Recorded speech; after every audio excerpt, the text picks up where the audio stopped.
जय गुरुदेव। स्वामी हमें न बिसारिए, चाहे लाख लोग मिल जाएं, हम साया आपको बहुत हैं, आप सा हमको नाय। हम साया आपको बहुत हैं, आप सा हमको नाय।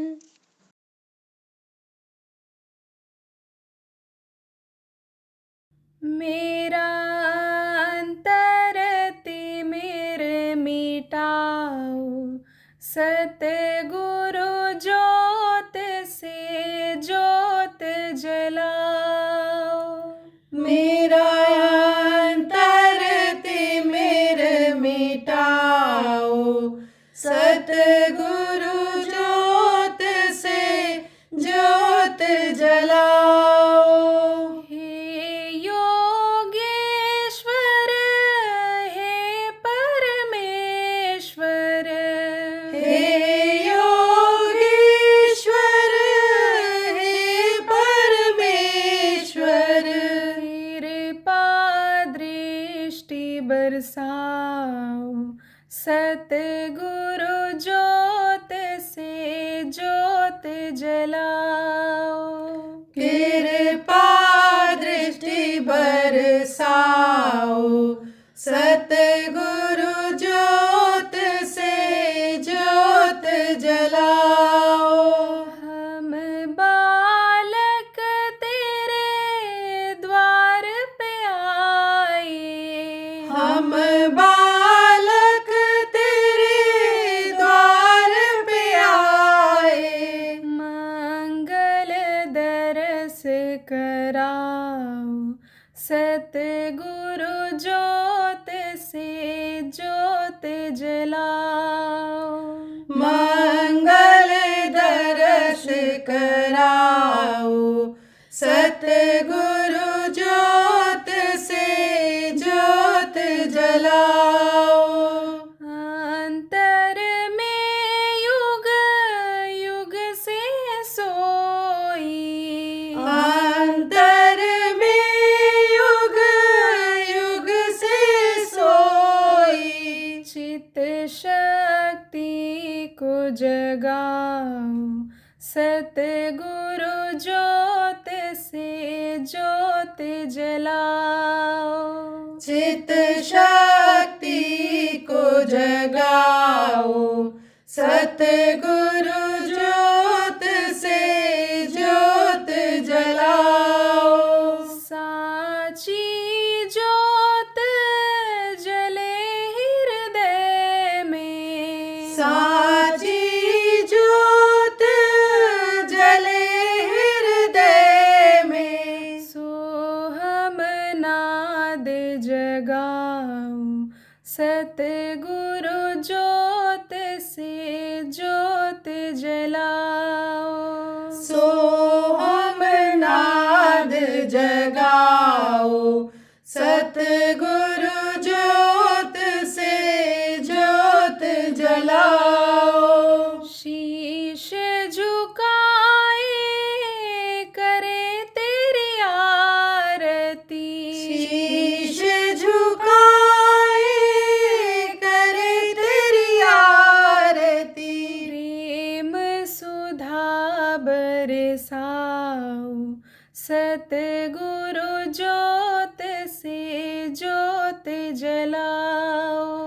प्रेम सुधा बरसाओ, सतगुरु ज्योत से ज्योत जलाओ। जीवन में परमात्मा विनाशी, जीवन में परमात्मा विनाशी।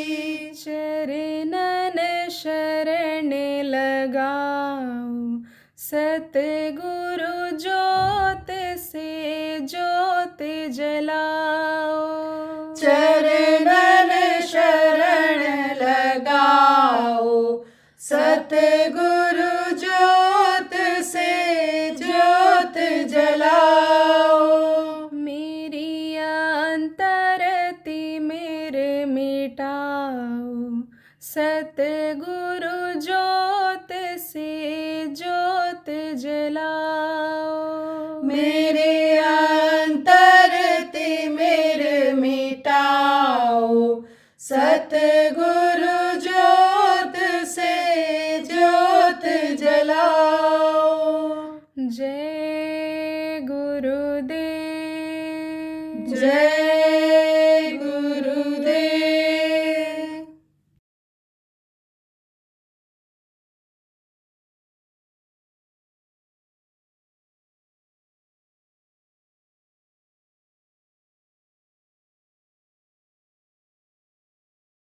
इस समय पर जो तपस्या करने के लिए बाहर जाता है उसके तपस्या में विघ्न बाधा बहुत आती है और फिर उसको लौट करके गृहस्थ आश्रम के जैसा ही जीवन बिताना पड़ जाता है।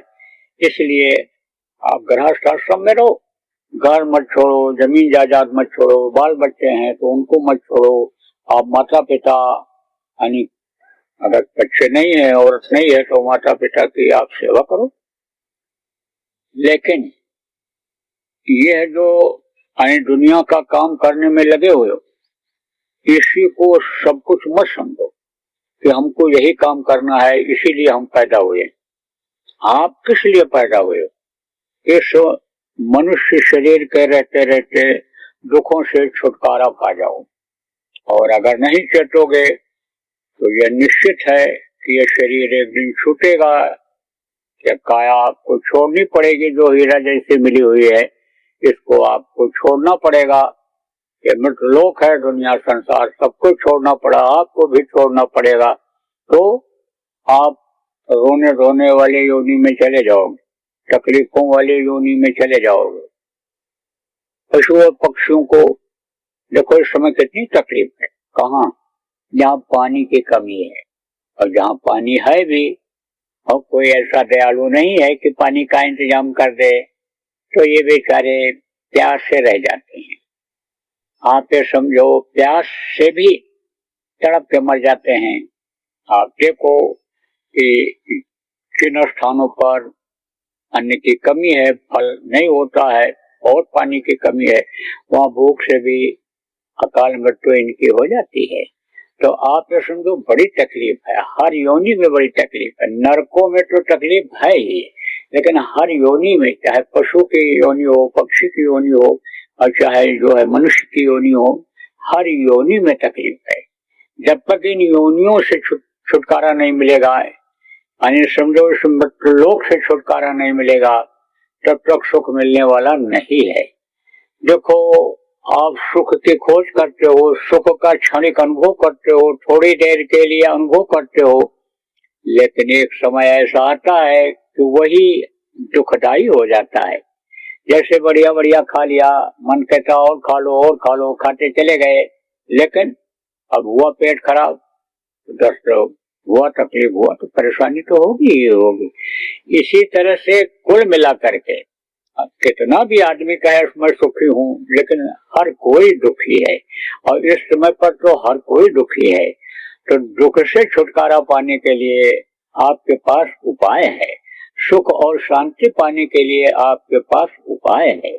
इसी मनुष्य शरीर में आपके ऐसा रास्ता है कि जिससे आप दुख को छोड़कर सुख की तरफ बढ़ जाओ, अंधेरे को छोड़ करके आप उजाले की तरफ चले जाओ। वो रास्ता इन्हीं दोनों आंखों के बीच में है। यहाँ पर ये जीवात्मा बैठी हुई है, जिसको आज्ञा चक्र कहते हैं, पिंडी दसवां द्वार कहते हैं, तीसरा तिल कहते हैं। वहीं पर ये जीवात्मा बैठी हुई है जो इस शरीर को चलाती है। नए लोग समझो जीवात्मा किसको कहते हैं? परमात्मा की अंश, परमात्मा का छोटा टुकड़ा जो इस शरीर के अंदर शरीर को चलाता है। और शरीर गृहस्थी चलाती है ये शरीर, शरीर दूसरों का इंतजाम करती है, शरीर जो है वो परोपकार भी करती है, शरीर पेड़ पौधे लगाकर हरा भरा करती है, फल फूल लगा करके खिलाती, शरीर काम करती है। किसके ताकत से? जीवात्मा के ताकत से। जीवात्मा जब निकल जाती है तो इस शरीर को लोग मिट्टी कहने लगते हैं, ले जा करके जला करके जमीन के अंदर गाड़ करके नामो निशान मिटा देते हैं, खत्म कर देते हैं। तो अब आप ये समझो कि ये जीवात्मा बैठी हुई है इन्हीं दोनों आंखों के बीच में। तो जब यहाँ से ये निकलेगी, ऊपर की तरफ जब जाएगी, तब प्रभु का दर्शन होगा। इस शरीर में इन बाहरी आंखों से प्रभु का दर्शन नहीं हो सकता। साक्षात ऐसे प्रभु का दर्शन इन आंखों से नहीं हो सकता है। आप तो प्रभु चाहे पेड़ को मान लो, चाहे पौधे को मान लो, चाहे आप पत्थर को मान लो, चाहे मिट्टी को मान लो, लेकिन उनका दर्शन नहीं हो सकता। जिनको भी प्रभु मानो आप, अलग अलग लोग प्रभु मानते हैं, अलग अलग लोग भगवान मानते हैं, नाम लेकर ये हमारे भगवान है, यही हमारे सब कुछ है, लेकिन उनका दर्शन नहीं हो सकता। दर्शन किससे होता है? अंदर की आंख से। और उस अंदर की आंख के सामने लगा हुआ है पर्दा। किसका पर्दा? जो अच्छा किया बुरा किया वो पर्दा लगा हुआ। कर्मों का चक्कर रहता है। कर्म यानी समझो कि सामने तुम्हारे आ जाते हैं तो वो कर्म लगे हुए हैं। कर्म जो भी जिसने किया यानी उससे छुटकारा नहीं पाया। जब तक महात्मा नहीं मिले, जब संत मिले, तो समझो कर्मों को काटे और तभी यानी समझो के ज्ञान हुआ। जिन्होंने विश्वास किया, जिन्होंने बताया रास्ते पर, जो रास्ते पर चले, मानव शरीर के अंदर जिनको यानी कोई कमियां नजर नहीं आई, उनको ज्ञान हो गया और वो इस चीज को समझ गए। तो आपके शरीर के अंदर भी यानी जीवात्मा है और वो रास्ता है, लेकिन वो जो जीवात्मा की आंख है उसके सामने कर्म जमा हुए हैं। जैसे ये आंख है, आंख के ऊपर पर्दा लग जाए, मोतियाबिंद जिसको कहते हैं, न दिखाई पड़े, पर्दा डॉक्टर हटा देता है, मैल को हटा देता है, साफ कर देता है, दिखाई पड़ने लगता है। जैसे ये कान है, इसमें मैल जमा हो जाती है, सुनाई नहीं पड़ता है, तो उसको मैल को निकाल देते हैं तो सुनाई पड़ने लगता है। अब कौन निकालता है? जो जानकार होता है, डॉक्टर होता है, वो निकालता है। पहले के समय में संयम और नियम का पालन जब लोग करते थे, मैल नहीं जमा होती। मोटी बात आपको बताऊं, नाभि में तेल डालते रहो तो मैल नहीं जमा होगी, मैल निकल जाएगी। लेकिन अब जानकारी होनी चाहिए। इन सारी जानकारियों को कौन देता था? जिन्होंने गृहस्थी को बनाया था, गृहस्थ आश्रम का जो नियम कानून बनाया था सुखमय जीवन के लिए, उनके पास जब लोग जाते रहते थे, महात्माओं के पास जब लोग जाते रहते थे, तो कान साफ हो गया, बाहर की आवाज सुनाई पड़ने लग गई, आंख साफ हो गई तो बाहर की चीजें दिखाई पड़ने लग गई। ऐसे ही जब कर्म साफ होते हैं, गंदगी अंदर की साफ होती है, महिलाई जब साफ होती है, महिलाई जब कट कर जाए, महिलाई जब कटती है तब अंदर की आंख खुलती है, जीवात्मा की आंख खुलती है। तो जीवात्मा के आंख से ही अन्य देवी देवताओं का दर्शन हो सकता है। भगवान प्रभु अल्लाह ताला, पाक परवरदिगार, गॉड जिसको कहते हो, उसका दर्शन हो सकता है। तो कब होता है? कि जब कोई जानकार मिलता है। तो जानकार कौन होता है? जिनको संत सदगुरु कहा गया, समर्थ गुरु कहा गया, जिनको सच्चे गुरु कहा गया, वो मिलते हैं। वो कौन होते हैं? वो जानकार होते हैं, रास्ते के जानकार होते हैं, रास्ते पर चलाए हुए होते हैं। बराबर ऊपर वाले की दया उनके ऊपर होती है, दया लेते रहते हैं जो बराबर, वो रास्ते के जानकार होते हैं। जैसे हमारे गुरु महाराज थे, रास्ते के जानकार थे, रास्ता बताते थे, कराते भी थे। आप ये समझो कि कर्मों का इतना जटिल विधान बना हुआ है और कर्म इस तरह के हैं कि उसको जो करता है किसी भी जन्म में, उसी को काटना पड़ता है। तो उसके लिए युक्ति बताते हैं। और ये काल का देश है, पावर यानी समझो इस्तेमाल न करने का उसने प्रार्थना कर रखा है कि पावर का इस्तेमाल करके जीवों को नहीं ले जाएंगे, युक्ति बता करके, उपाय करा करके, मदद करके जीवों को ले जाएंगे। इसलिए करवाते हैं और करना ही पड़ता है। तो आप फिर समझो कि भजन ध्यान सुमिरन तो गुरु बताते हैं, गुरु महाराज ने बताया, उसको करना ही पड़ता है। अब गुरु के आदेश का पालन मैं करता हूँ, मैं तो गुरु का गुलाम। गुलाम किसको कहती है? जो कोई इच्छा नहीं रखता है, उसका मालिक जो चाहता है वही वो करता है, जो वो खिलाता है वही खाता है, जहाँ रखता है वही रहता है, जो करवाता है वो करता है। जिसको कोई ख्वाहिश इच्छा नहीं होती है वो होता है गुलाम। तो मैं तो गुरु का गुलाम हूँ। तो मुझे तो बताना है, आदेश का पालन ही गुरु भक्ति होती है। तो गुरु भक्ति तो करनी है, क्योंकि गुरु से यही सीखा है कि गुरु भक्ति पहले करे पीछे और उपाय, बिन गुरु भक्ति मोह जग कभी न छूट हो जाए। मनुष्य शरीर में होने के नाते गुरु भक्ति अगर न की जाए तो समझो कि यह मोह में जीव फंसता चला जाता है। यही कारण है कि लोग भटक जाते हैं, मोह में फंस जाते हैं, गुरु को भूल जाते हैं, गुरु के आदेश को वचन को भूल जाते हैं, गुरु भक्ति उनकी नहीं कर पाते हैं। जो कर्मों को काटने का सेवा का विधान बना दिया, भजन का विधान बना दिया, उससे अलग हो जाते हैं तो फंस जाते हैं। तो आप फिर समझो प्रेमी, जो आप नए लोग आए हो, आपको भी रास्ता बताऊंगा, नाम बताऊंगा, वो नाम बताऊंगा जो हमेशा से संत आए और बताते रहे। चाहे पूरे रहे हों, चाहे अधूरे रहे हों, चाहे थोड़ी जानकारी रखने वाले रहे हों, चाहे कैसे भी रहे हों, लेकिन नाम तो सब लोगों ने बताया। जितने भी आए, जिन्होंने मेहनत किया वो उनसे भी आगे निकल गए, वो तो रह गए, लेकिन जो मेहनत किए वो उनसे भी आगे निकल गए। तो ऐसे समझो कि जिन्होंने जो नाम बताया, सब लोगों ने बताया। बहुत से लोग नामदान दिलाने के लिए लाते हैं, भटके हुए को कहते हैं रास्ता बताना, पौड़ी का काम होता है, बताना चाहिए। तो लोग भटक रहे हैं, जानकारी नहीं नामदान क्या चीज होती है। उनको तो जिसने जो भी बता दिया, 600 करोड़ नाम कहते हैं, लाख नाम कृष्ण के, जिस नाम को लोग जानते वो नाम बता देते हैं। और जब उसी नाम को याद करते हैं तो कुछ न कुछ उनको फायदा होता है, धार्मिक भावना उनके अंदर जगती है। उस वक्त पर तो समझो अपने नाम याद करते समय बुद्धि को लगाते ही हैं, तो कुछ न कुछ फायदा होता है, कुछ न कुछ होता ही सबको। लेकिन जब ये नाम की जानकारी अपने प्रेमी कराते हैं कि भाई सुमिर सुमिर नर उतरे पारा, कलयुग केवल नाम आधारा, पीछे के जितने भी नाम हैं उनसे कोई काम नहीं बनने वाला है, नाम रहा संतनाधीना, संत बिना कोई नाम नहीं कीना। जब समझाते हैं तब नाम की इच्छा लोगों की लेने की जग जाती है। और नाम की कमाई करने पर, नाम जपने पर क्या फायदा होता है, ये तो जब करते हैं तब पता चलता है। तो आपको कोई लाया होगा, बताया होगा, अब जब इसको करोगे तब आपको फायदा होगा। यह संकल्प जब बनाओगे, इतनी भी विघ्न बाधा आएगी, लेकिन हमको विश्वास के लिए करते रहना है, छोड़ना नहीं है। तो आप ये समझो आपको ये नाम फलदायी हो जाएगा। ये नाम जो आवाज ऊपर से उतर रही है, ध्वन्यात्मक नाम आपको बताऊंगा, यही नाम आपको खींच करके ले जाएगा और प्रभु के गोद में बैठा देगा, प्रभु का दर्शन करा देगा। जो सबका मालिक, जो सचखंड मालिक बताए गए, जो अमरलोक के मालिक बताए गए, जो सतलोक के वासी बताए गए, उनके गोद में आपको बैठा देगा। शराब पिया, जान में खाए अनजान में खाए, बताया नहीं किसी ने, या बताने के बावजूद भी आपका मन नहीं माना, आपका मन उधर ले गया, खाते पीते रहे, लेकिन अब मत खाना पीना।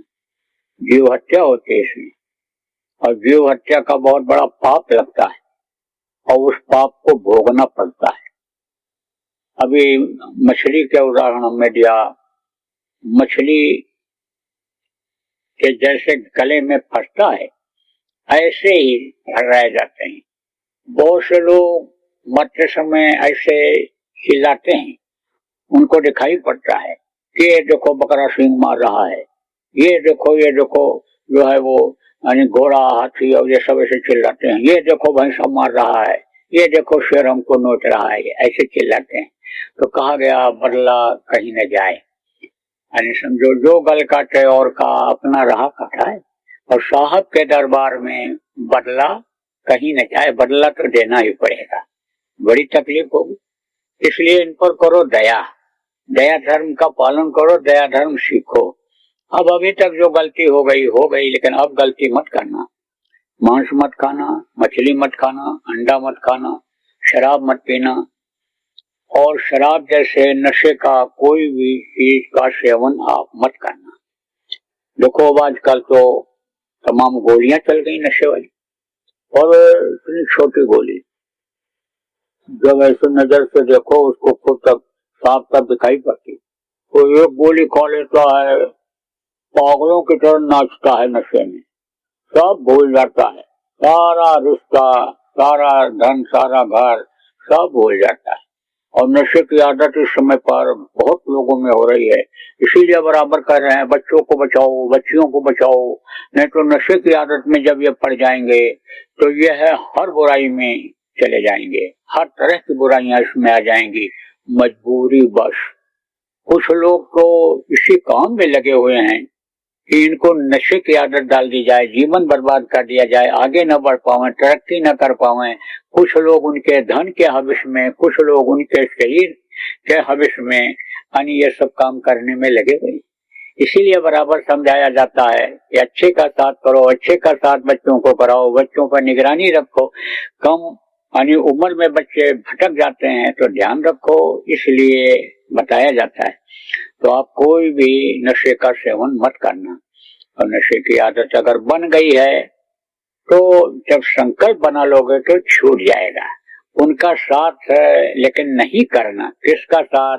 जिनके साथ में आप पीते हो, खाते हो, उनका साथ मत करना, तो उधर से मन हटेगा। अच्छे लोगों के पास उठना बैठना, सत्संगियों के पास उठना बैठना शुरू करोगे, उनके साथ भजन करोगे, सेवा करोगे, तो नशे की तरफ से यानी मन हट जाएगा। और ऊपर का नशा जब मिलेगा, मन नाचने लगेगा। मन ही तो मस्त होता है। यहाँ इस शरीर में मन मस्त हो जाता है जब तक, जैसे का मस्ताना हाथी झूमने लगता है, ऐसे रुक जाता है अपनी जगह पर। मन की गति और की तरफ से हट जाती है। इसलिए यानी समझो कि जब नशे में आदमी होता है तो शरीर फिर काम नहीं करता उसका, मन उससे काम नहीं ले पाता, शरीर से मन खुद मस्त हो जाता है। लेकिन मन जब ऊपर का नशा पाएगा, ऊपर तो ये नशा क्या है, ये नशा तो शाम को आदमी सेवन करता है, सुबह उतर जाता है, रोज नशा करना पड़ता है, उसमें तो एक बार नशा आ गया तो उतरता ही नहीं है। तो मन को उसका नशा जब मिल जाएगा तो इधर से तो बिल्कुल हट जाएगा। देखो आदमी को भूख लगी है, खाने का भी नशा होता है, पीने का भी नशा होता है, दूध पीता, कॉफी पीता है, लेकिन कोई अच्छी बात करने लग जाए, बैठ जाए, कोई किस्सा कहानी सुनाने लग जाए तो उतनी देर के लिए उसको भूल जाता है। ऐसे ही वो चीज भूल जाती है। ये भूल जाती है खाने पीने वाली चीजें। जिधर ये मन ले जाता है शरीर को, उधर से मन जब हट जाता है तो ये चीजें छूट जाती हैं, बड़ी आसानी से छूट जाती हैं। लेकिन मुख्य चीज है विश्वास होना चाहिए और कर्म होना चाहिए। कर्म नहीं करोगे, करोगे नहीं तो ऐसे दया करो, दया करो, दया करो, तो दया दैव दैव आलसी पुकारा। आलसी कोई तरक्की नहीं कर पाता है, आलसी कोई आगे नहीं बढ़ पाता है, और दया वही मांगता है दैव से, बस दया करो, दया करो, दया। ऐसे काम नहीं होता, करने से होता। करोगे भाई तो आप पाओगे। इस वक्त पर तो इस तरह से दया चल रही है ऊपर वाले की कि थोड़ी देर करो, थोड़ी देर कर ले लो। मजदूरी नहीं रोकता है, मजदूरी तुरंत का तुरंत देता है। जितना करोगे उतना तो मिलना ही मिलना है। आपको परहेज करना है, मांस मछली अंडा शराब का सेवन छोड़ना है, तेज नशे वाली चीजों का सेवन छोड़ना है। शरीर को पवित्र रखो। शरीर अगर गंदा हो जाए, शरीर से ही कर्म आते हैं जो अंदर जमा होते हैं, जो भजन की तरफ से, सेवा की तरफ से, परमार्थ की तरफ से, ज्ञान की तरफ से हटा देते हैं। तो शरीर को साफ सुथरा रखो। साफ सुथरा का मतलब क्या होता है? यानी बाहर से इसकी धुलाई कर लिया, साबुन लगा लिया, कपड़ा साफ पहन लिया, इसका मतलब ये नहीं है कि सफाई हो गई। अंदर जैसे मन मैला हो जाता है, कहा गुरु बिन मैलो मन को धोई। मन साफ होना चाहिए। मन की सफाई आपको अंदर से करने की जरूरत है। तो अंदर मन कब साफ होगा? जब शरीर पूरे कर्मों से बचेगा, तो उससे इसको बचाना है। जैसे आप ये समझो कि संतान उत्पत्ति के लिए यानी समझो कि एक पत्नी व्रतधारी होना भी पड़ता है, सृष्टि को चलाने के लिए होना भी पड़ता है। लेकिन ये नहीं मतलब है कि बस एक पत्नी है तो 4 पत्नी बना लिया, ये नहीं है कि एक पुरुष है तो 4 पुरुष से रिश्ता जोड़ लिया। उससे क्या होगा? शरीर आपका अपवित्र होगा और मन उससे मोटा होगा। मन को झीना करना पड़ेगा, तब यानी समझो कि यह मन रुकेगा। नहीं तो मन नहीं रुका तो आप समझो लाख कर्म करो तो उससे कोई फायदा होने वाला नहीं है। जो लोग काल के बनाए हुए देवी देवता या भगवान जिनको लोग कहते हैं, उन्हीं की पूजा करते हैं और वो जो चीज दे सकते हैं, मन अगर साथ नहीं देता है तो वो जो चीज दे सकते हैं उसको भी लोग नहीं पाते हैं, नहीं ले पाते हैं उनसे। वो भी समझो कि मन के न साथ देने पर वो भी चीज नहीं मिल सकती है, दुनिया की भी चीज नहीं मिल सकती है। इसलिए मन को साफ सुथरा रखना चाहिए। शरीर को अपवित्र मत करो। अपवित्र से मन गंदा होगा, कर्म आएंगे। न घर छोड़ना, न जमीन जायदाद छोड़ना, न बाल बच्चों को छोड़ना है। आप जिस हालत में हो, जहाँ भी हो, ऐसे ही आपको करना रहेगा। नौकरी में हो, व्यापार में हो, खेती के काम में हो, जिसमें भी हो, मजदूरी में, उसी में करो। जो दैनिक क्रिया करते हो उसको करो। जो पेट के लिए, शरीर के लिए करते हो, धन इकट्ठा करते हो, बच्चों के परवरिश के लिए, वो काम मेहनत और ईमानदारी से करो, छोड़ना नहीं है। लेकिन 24 घंटा आप अभी तक इसी में लगे रहते हो, बाल बच्चों के लिए, शरीर के सुख के लिए लगे रहते हो। इससे थोड़ा समय निकालो अपने आत्मा के सुख के लिए। 2 घंटा आप समय निकालो 24 घंटे में से, बाकी समय 22 घंटे का आपका है। आप कैसा यानी इसको अपने जीवन में खर्च करते हो ऐसे खर्च करो, लेकिन बुरे कर्मों में खर्च मत करना। खान पान यानी समझो इस खराब करके यानी कर्मों को मत खराब करना, ये जरूर बता रहा हूँ। दुनिया की चीजों का फायदा उससे हो सकता है। मन आपका जो मोटा हो रहा है, जय गुरुदेव नाम की ध्वनि 1 घंटा 2 घंटा सुबह शाम बोलने से मन झीना हो सकता है, लेकिन ये जो ध्वन्यात्मक नाम है, खींच करके पकड़ करके आपकी जीवात्मा को ले जाएगा, यही ले जाएगा। तो शाकाहारी हो, बोले हम शाकाहारी, शुरू से शाकाहारी, बोले ये तो हो ही नहीं सकता है कि जब तुम रोज बैठो और शाकाहारी रहे हो और शाकाहारी हो तो ये तो हो ही नहीं सकता है।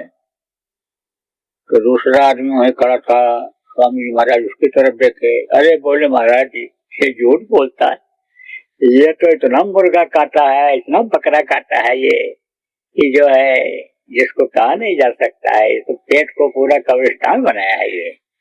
तो बोले गुरु महाराज बोले बस यही तो बात है, यही तो बात है। तो अब आप इस चीज को समझो कि कर्म वो जो होते हैं जल्दी जलते नहीं, जलते किससे? इसी के द्वारा जलते हैं। संत क्या करते हैं कि मदद करते हैं कर्मों को जलाने की, मर्यादा में बंधे होते हैं।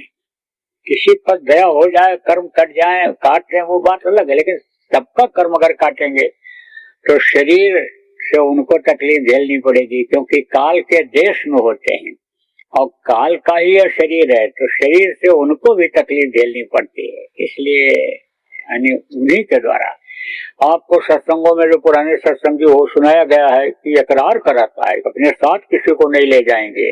आप पुरानी बातों को उनको नहीं याद रखेंगे। वो मांगा कि उनको पूर्व जन्म का याद न रहे और जो जिसमें रहा है उसी में खुश रहा है। तो जो आदमी है वो उसी में मस्त है, जहाँ जिसमें है उसी में मस्त है।